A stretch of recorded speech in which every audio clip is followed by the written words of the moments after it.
this episode, we conquer some crazy weather and try to get to the top of this new trail so we can enjoy a warm campfire, good food, and amazing views.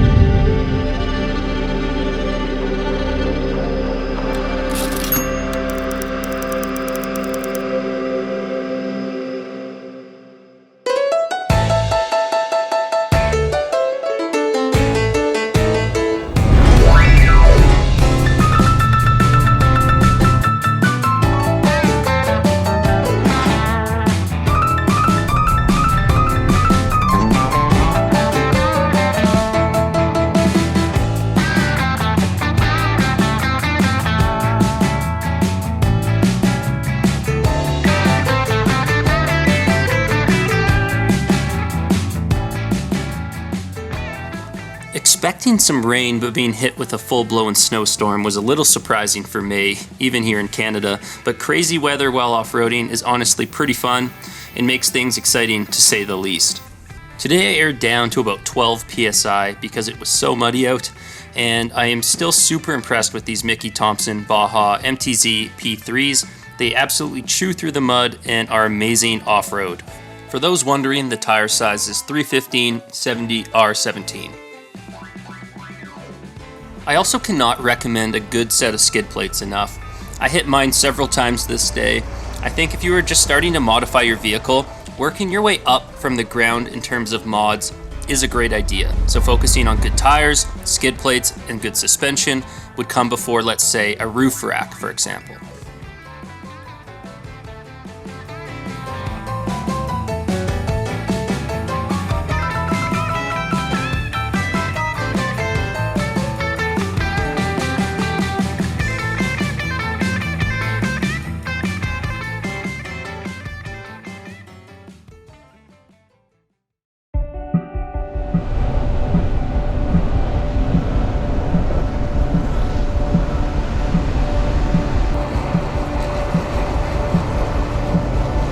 Start of the year, here comes your white knight.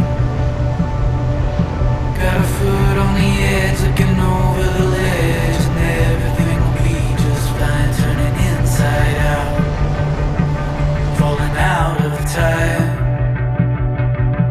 If it's the final story, it's death and glory, and tomorrow the sun will rise and we'll start over again. We'll write a different story.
How much it's snowing. This is crazy.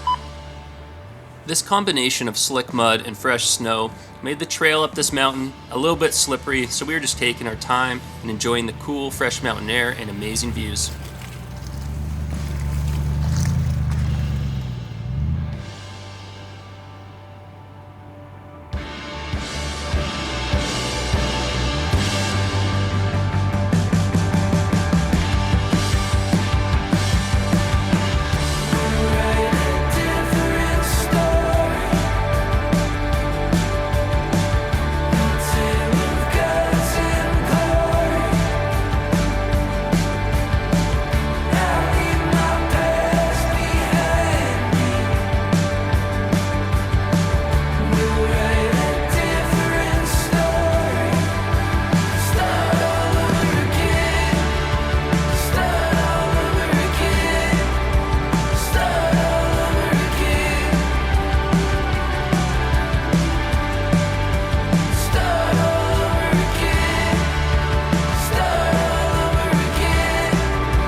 Can't see shit. Is that good?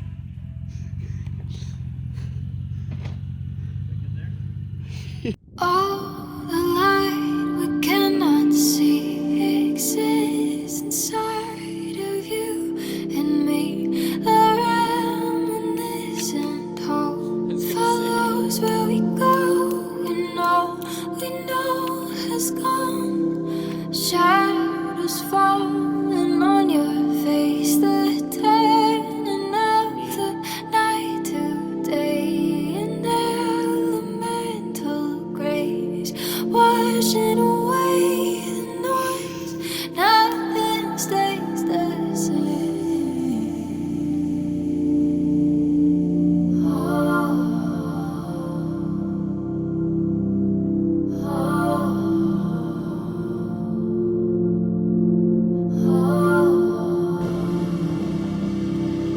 Holding out my hand,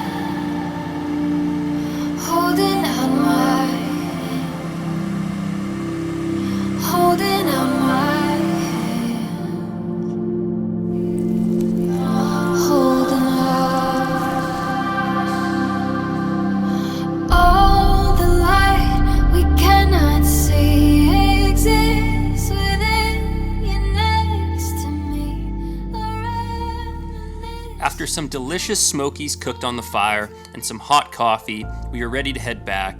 And as the saying goes, if something can happen, it will happen. And unfortunately, Jared went more through the right side of this mud puddle that was a lot deeper, and at some point on the trail, his splash guard in the fender had gotten ripped back and his intake boot popped off, leaving the opportunity for water to flood into his engine. His engine got completely hydrolocked, and after an hour of troubleshooting in the snow, which included pulling all the spark plugs, there was no chance it was going to start. No, you didn't do that. What else can go wrong? No! Was it the 10 mil? Yes? Okay, let me grab it.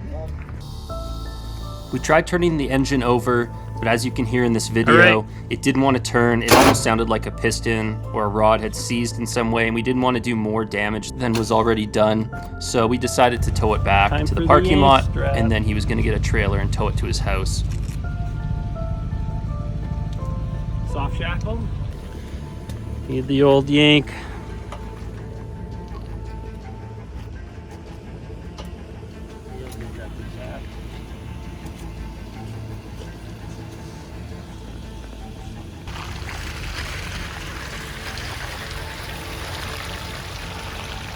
I know there's going to be some comments below saying he should have had a snorkel, and I'm not disagreeing with you, nor am I disagreeing that I shouldn't have a snorkel.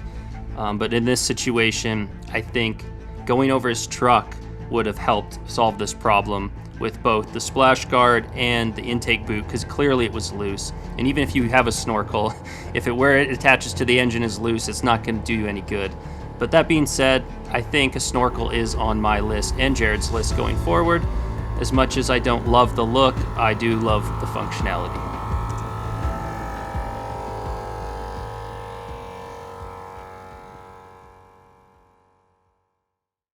So I'm just going to answer some questions from previous YouTube videos and Instagram and stuff like that, because I haven't done that in a while. I would say one of the most common questions I get is people asking for a review of the iBox suspension and more of a long-term review. So I'll just cover that quickly. I think that the iBox suspension kit has been amazing. I think it's great for the price. There's so many other options out there. People ask me why I went with iBox. I just have good experience with them, especially on my cars in the past. And I've had an amazing experience so far on the Lexus. I like to think I off-road it fairly hard, and I've had zero issues. I would definitely suggest pairing it with SPC upper control arms or some aftermarket upper control arms whenever you're doing a lift to get the suspension geometry back on track. But overall, I'm super happy with the iBox lift. They did come out with HD springs in the rear, which I ordered. Hopefully they show up soon. I think it's 200 to 400 pounds of additional weight, which with my drawer system and a spare tire that's going to be going on the back door, I think that should be a good weight range, especially when I have bikes on the back. I like to go mountain biking quite a bit. I think it's a good budget-friendly option. Obviously, as you spend more money, you're going to get more in terms of adjustability. So another company that I really like that's made in Canada is called Elka Suspension. Now you're going to be spending 2 or 3 times more, but you do get a lot of the adjustability. Obviously, there's a lot of companies that make great products nowadays. I would stay maybe away from cheaper stuff, like the really cheap stuff under the $800 range. I don't even know if they make lift kits, or don't get like a spacer lift kit. I try to avoid body lifts. Sometimes people do body lifts, like a 1-inch body lift to clear bigger tires, but overall, super happy with the iBock kit. I would suggest it. I've had 0 issues. And that's the first question. So the second question that I get asked all the time, and many of us get asked, is like a review on my tires, or what tires would I suggest. I really like the Mickey Thompsons that I have, that I covered in the video, but obviously they're fairly aggressive.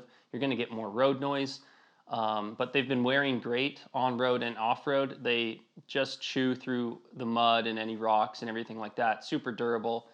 But obviously that's not going to work for everyone. I do have some experience with running Goodyear Duratracks. I know a lot of people call them puncture tracks, but I've had good luck with them. I think they're going to be my next winter tire for winter wheeling, but I'm going to keep MTZs for summer. Yeah, they're a little noisy, but I can live with it. So another set of tires that I think are great, or brands, would be the KO2s. I've had experience with those. I think they look good. They perform excellent, especially if you need like an all-season winter snowflake rated tire. The KO2s are great. Falken makes some great tires as well. It's tough to go wrong with tires these days. Like, think about how far technology has evolved, how many tire brands are competing.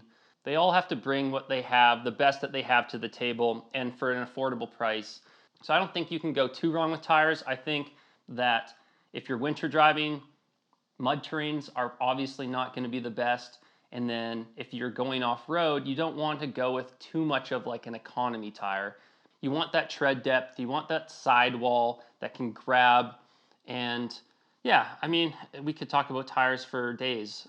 It is what it is. Just make a decision. I would say anything that's somewhat of a modest all-terrain tire is going to do you good on the trails. Obviously, if you want to do hard trails, stepping up to a more aggressive tire will help, but you suffer with some noise on road, and maybe they're not going to be as comfortable. And then obviously, if you're driving in the winter, you're not going to get much traction. So yeah, that's pretty much it. The third thing I would like to answer is people keep asking what's next for the GX. So I'd like to put a full-size spare tire on the back door, or maybe a hitch spare tire carrier. Something of that sort. I would like a full-size spare. Right now, I either like chuck it in the back, or I have a 285 shoved underneath. But obviously, that's not best case scenario. You want a full-size spare with you all the time. The next mod is going to be, I don't know if I'm going for like a full steel rear bumper yet. I kind of want to do like a hybrid style, so I'm going to chop just above where the mud flaps end all the way around, then do like a steel bar to protect the bumper, everything around there, and then do like a lower profile hitch. Because I don't tow with the GX, but I do like attach bike racks and stuff to the rear hitch. And yeah, so I'll have that in the back with the spare tire, kind of give the back end an aggressive look, or a more aggressive look, to complement the front, because right now it's like the front's crazy and the back's more tame. I want to keep the ladder if possible. I love the look and the functionality, being able to get up on the roof. I actually film on the roof quite a bit and take photos. Something I just got were these little spacer brackets for the front seat. Because one of my main complaints in one of the past videos was that the seat kind of pushes you forwards, and the adjustability is very limited. They're not as good as like the 4Runner seats from the same era. So I got their 1-inch spacers for the front, and then you kind of get to sit back more in the seat. Gives you a lot more thigh support. It's great for taller people. I'm only about 5'11", but I just like that. My BMW E30 can really lean the seat back, and then obviously it has better bolstering, but I love the seating position in the E30, so I was trying to kind of replicate that with a little bit more thigh support for like the longer drives, off-roading all day. The only other thing that I've really been working on for the Lexus is more of the storage in the rear and the gear that I have, and just kind of simplifying that, trying to see what I do need, what I don't need. That's always, it's like a constant cycle of taking things out And then I'm like, damn, I shouldn't have taken that out. I needed that. And so that's just I'm going through that process. And then I like rarely use my rear seats. So I think I've come to the conclusion that I might start with just the single seat and take that out in the rear and build out an area that I can sleep and then more storage. And honestly, I might even just take out all the rear seats and build more storage and then like a full area that I could go camping and sleep in the back, because I'm not a huge fan of running a rooftop tent. I don't want that like higher center of gravity. I'd rather just sleep in the back and be comfortable, but right now that's not really an option. So yeah. But yeah, thanks for watching today's video. Hopefully you enjoyed it. Maybe you learned something, and I'll catch you in the next adventure. See ya.